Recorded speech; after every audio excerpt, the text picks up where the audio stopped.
Every year, the last week of April is celebrated as World Immunization Week around the world to spread awareness about the importance of vaccines and immunization for ensuring human health and well-being. Immunization saves lives. It protects us, our families, and our community. Immunization helps protect future generations by eradicating diseases. Many infectious diseases are today rare or have been eradicated through immunization programs, but new diseases are appearing around the world. As we have seen in the fight against COVID-19, vaccines save lives. Immunization is a simple and effective way of protecting people from life-threatening diseases. Our frontline health workers are true warriors, putting duty before self to ensure that people are vaccinated and safe. Today, I'm joined by two young health professionals from the beautiful and remote region of Kinnaur in Himachal Pradesh, Dr. Anvisha Negi and Mr. Subhash Pancharis. Anvisha is the District Immunization Officer for Kinnaur. She is the youngest District Immunization Officer to be appointed in Himachal Pradesh. Subhash is a frontline health supervisor in Rekongpio. Through the dedicated efforts of health workers, in October 2021, Kinnaur became the first district in the country to have vaccinated 100% of its eligible population against COVID-19. So let's find out more about them and their work.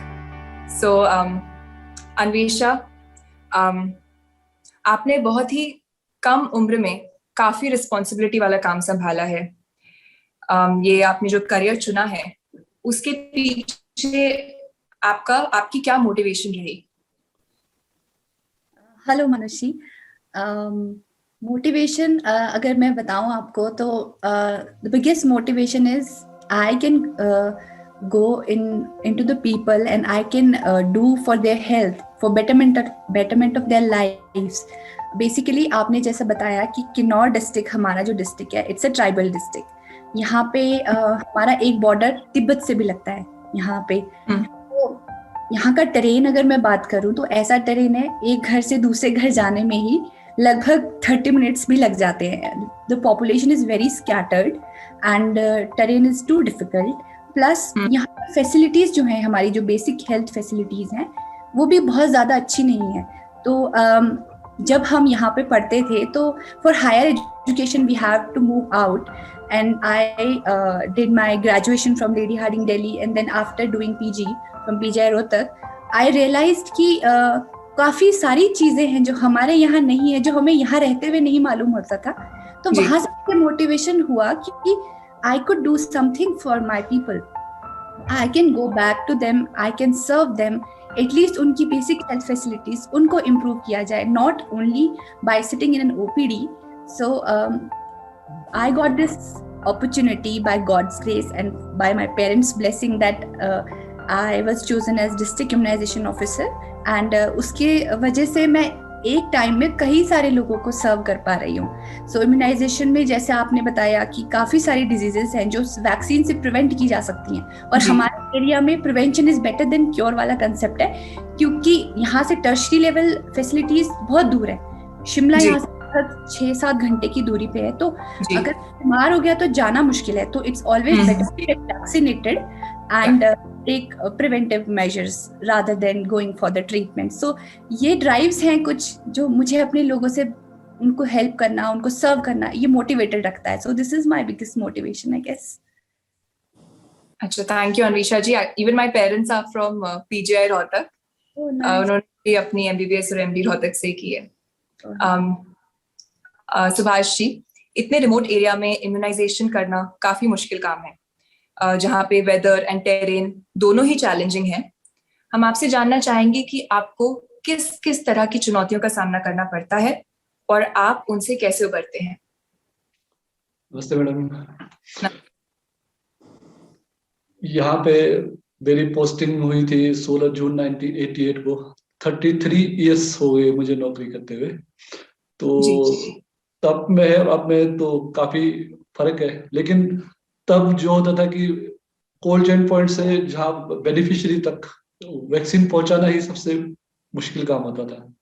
क्योंकि next day vaccination day होता था, तो हमें आज आना पड़ता था।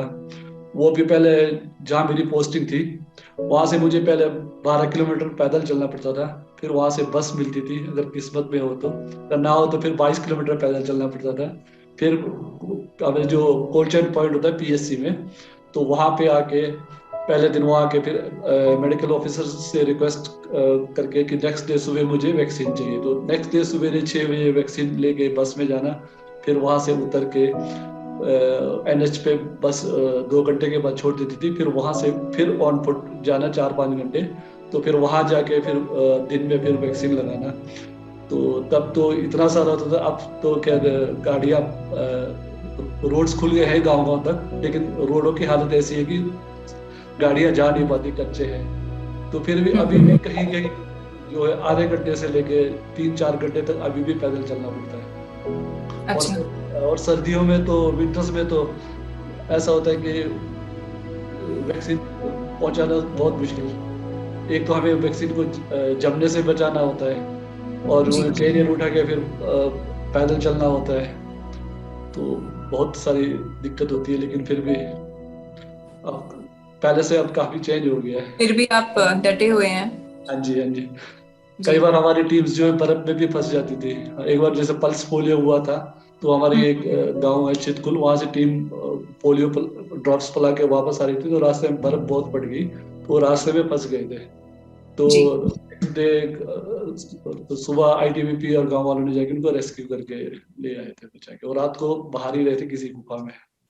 अच्छा अच्छा, very very interesting Subhash ji. Anvesha ji, I'll ask you that as a health professional, आपकी सबसे रोमांचक या सबसे चैलेंजिंग एक्सपीरियंस के बारे में हमें कुछ बताएं। ओके, सो सबसे रोमांचक मैं बताऊं तो सबसे ज़्यादा ये था जब हमने फर्स्ट डोज और सेकंड डोज कोविड वैक्सीनेशन में हमने अचीव किया अडल्ट पॉपुलेशन को दोनों डोजेस लगाना, and we were the first district in the country to do that.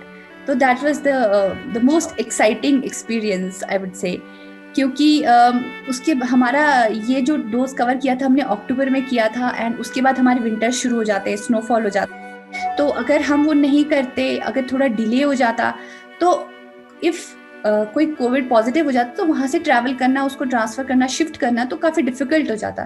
तो वो बहुत एक्साइटिंग था। हमने दिन रात मेहनत करके, मेरी टीम जो थी फील्ड में सब लोगों ने, इवन रात हमारे यहाँ नेटवर्क कनेक्टिविटी का बहुत इशू है, नेटवर्क नहीं रहता कई गाँव में, तो टावर्स ही नहीं है।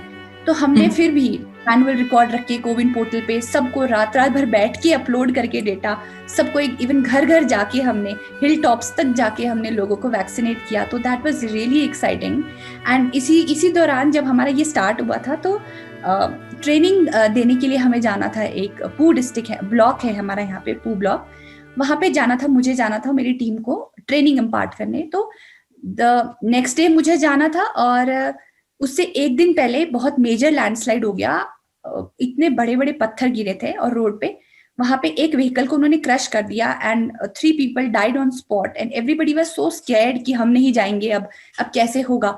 बट हमने, क्योंकि इस ड्राइव को आगे चलाना था, तो हमारी टीम पीछे नहीं हटी, एंड वी वर लाइक कि no, we will go. And throughout the journey we were looking कि हाँ कोई पत्थर ना गिर जाए, कोई कुछ नहीं है, फिंगर्स क्रॉस करके we were on the way to that block, and finally we reached there, and training was successful, and we came back, and it was really exciting and very good experience. I mean, that's both scary and exciting, but kudos to you. Subhash ji, दूर दराज के इलाकों में कई बार लोगों को vaccine से थोड़ी हेजिटेंसी होती है, आप कैसे इसे दूर करते हैं और लोगों को कैसे कन्विंस करते हैं? जब मैंने अपना जॉब शुरू किया था, तो हेजिटेंसी इतना ज्यादा नहीं था, लेकिन कुछ लोगों में होता था। तो हम खुद उनको जाके पेरेंट्स को समझाते थे, वैक्सीन के बारे में बताते थे। फिर अगर जैसे अधिकतर मान जाते, कुछ जो नहीं मानते थे, तो हम गांव के जो प्रधान या जो रिलीजियस जो अलामा होते हैं हमारे जो प्रधान, उनको बोल के, या फिर हमारे जो एमओस मेडिकल ऑफिसर्स विजिट करते साइड पे, उनके थ्रू करते थे। फिर कोविड पीरियड के दौरान भी जब लॉकडाउन हुआ था, तो लॉकडाउन के बाद दोबारा वैक्सीनेशन करना था, तो उस टाइम माँ बाप डर रहे थे कि हमारे बच्चे को कोई इन्फेक्शन ना हो, तो ला नहीं रहे थे। तो जब को दोबारा वैक्सीनेशन शुरू करने से पहले हमारे हिमाचल में एक्टिव केस फाइंडिंग ACF हुआ था कि घर घर जाके हमने हर घर जाके उनको पूरे फैमिलीज का डिटेल अपलोड किया था पोर्टल पे। तो उस टाइम भी हमने पेरेंट्स को समझाया कि बच्चों को लेके आना है, और उनको हमने टाइमिंग दी, आशास के थ्रू टाइम स्लॉट्स बुक किया उनका कि आप एक फैमिली इतने बजे आएगी, दूसरी फैमिली इतने बजे आएगी। तो इस तरह से हमने क्या कहते हैं वैक्सीनेशन शुरू किया, और पूरा कोविड प्रोटोकॉल को ध्यान में रखते हुए फॉलो करते हुए तो दोबारा से वैक्सीनेशन शुरू किया, और किसी बच्चों को वैक्सीनेट कोविड नहीं हुआ। तो इस तरह से। अच्छा, okay. Anvisha, there are many young girls who aspire to become doctors. उनको आप क्या मैसेज देना चाहेंगे? राइट, तो यंग गर्ल्स को मेरा ये मैसेज रहेगा कि if you want to serve people through your profession, and medical profession is I think one of the best profession to go for, because इस profession although it is a bit challenging profession, आपको काफ़ी ज़्यादा सुबह शाम दिन रात मेहनत करनी पड़ती है, एंड कोविड टाइम्स में भी ऑल हैव सीन कि हमें एक्स्ट्रा एकदम हार्ड वर्क करना पड़ा है। But at the end of the hard work and at the end of all the challenges, when people say कि oh thank you doctor for saving my life, and that feeling and that satisfaction and that happiness, we cannot comprehend that. So it's the best feeling in the world. So if you want to go, then you need to work hard. You have to be mentally prepared that you have to work hard and work sincerely, work compassionately, and definitely go for it. It's a very good profession. Definitely, I think medicine is one of the most rewarding professions जहाँ पे आप दूसरों की help कर सकते हैं. Yeah. So Subhash ji, one final question to you. आपने कैसे इंश्योर किया कि सभी लोगों को कोविड का वैक्सीनेशन लगे? कोविड का वैक्सीनेशन जब शुरू हुआ था, पहले हेल्थ केयर वर्कर्स को शुरू हुआ, फिर फ्रंटलाइन वर्कर्स को शुरू हुआ, फिर हमारे सीनियर सिटीजन्स को शुरू हुआ।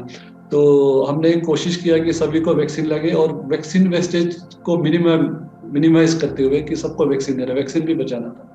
तो हमने शुरू किया सीनियर सिटीजन्स को, जब शुरू किया तो ऐसा था 4 बजे हमारा सेशन एंड होता था, तो कई बार 2-3 बुजुर्ग रह जाते थे, तो हमें 10 लोग चाहिए होते थे कि 10 डोज का वायल होता था एक। तो हम उन 3 लोगों को वापस नहीं करते थे, हम जो सराउंडिंग के पंचायत होते हैं वहां संपर्क करके, आशा वर्कर्स या हम खुद प्रधान से संपर्क करके तो 7 लोग और ढूंढ के लाते थे, या प्रधान भी लाते थे, कई बार गवर्नमेंट व्हीकल्स में लाते थे, कई बार हम जाके खुद अपनी व्हीकल्स में भी लेके आते थे। तो उनका वैक्सीनेशन शुरू किया, वैक्सीन वेस्टेज हमने बचाया उसका। उसके बाद फिर हमने अप्रैल माह से जो वैक्सीनेशन के लिए नहीं आ सकते थे, जो फिजिकली वो थे असहाय लोग थे, जो बुजुर्ग थे जिनका घर रोड से काफी दूर था, वो चल नहीं पाते थे, उनके लिए हमने फिर घर जाके वैक्सीनेशन भी शुरू किया। तो पहले तो हमने वैक्सीन वेस्टेज असहाय लोगों के लिए, बुजुर्गों के लिए शुरू किया था, लेकिन जून से हमने घर घर जाके लार्ज स्केल पे वैक्सीनेशन शुरू किया था, क्योंकि जो लोग नहीं आ पाते थे, जो हमारे माइग्रेंट लेबर होते हैं, समर्स में हमारे लोग ऊपर चले जाते हैं पहाड़ों पे, तो वो उतरते नहीं है, तो वहां जाके उनको भी वैक्सीनेशन किया। तो हमने जून से काफी लार्ज स्केल पे शुरू किया था, और बाद में यही जाके हर घर दस्तक के नाम से गवर्नमेंट ऑफ इंडिया ने वो किया था, और किन्नौर मॉडल का नाम दिया था इसको माननीय हाई कोर्ट हिमाचल प्रदेश ने। तो फिर जब हम फर्स्ट डोज, इस तरह से हमने 30 जून को फर्स्ट डोज एलिजिबल पॉपुलेशन को हमने लगा दिया था। उसके बाद जब सेकंड डोज शुरू हुआ तो हमें उस टाइम काफी मेहनत करना पड़ा, क्योंकि हमें फिर उस टाइम वैक्सीनेशन टीम्स बना के दूर दूर तक भेजना पड़ा, 4-5 घंटे चल के हिल टॉप्स पे जाके वैक्सीनेशन करना पड़ा लोगों को, और पंचायत प्रधान और एडमिनिस्ट्रेशन सब ने मिलके तो हमने अक्टूबर को 100% सेकंड डोज भी 100% अचीव कर लिया था। उस दौरान हम सब एक बार तो हम ऐसा हुआ कि हम वैक्सीनेशन टीम के सारे मेंबर्स को पॉजिटिव हो गए हमारी टीम के, लेकिन फिर भी जब जैसे ही ठीक हुए तो नेक्स्ट डे जाके हमने दोबारा से वही काम शुरू किया और इस दौरान हमारे DIO डॉक्टर अन्वेषा ये भी पॉजिटिव हुई थी और मैं भी 2 बार पॉजिटिव हुआ था, लेकिन हमने फिर भी किया, सबने मिलकर लास्ट में हमने जीत हासिल की। Anvesha and Subhash ji, you are both an inspiration for all of us. आप जैसे हार्ड वर्किंग और डेडिकेटेड हेल्थ वर्कर्स के कारण आई थिंक हम सभी सुरक्षित रहे हैं। And so that will be our wrap for the chat today. Stay vaccinated, stay safe.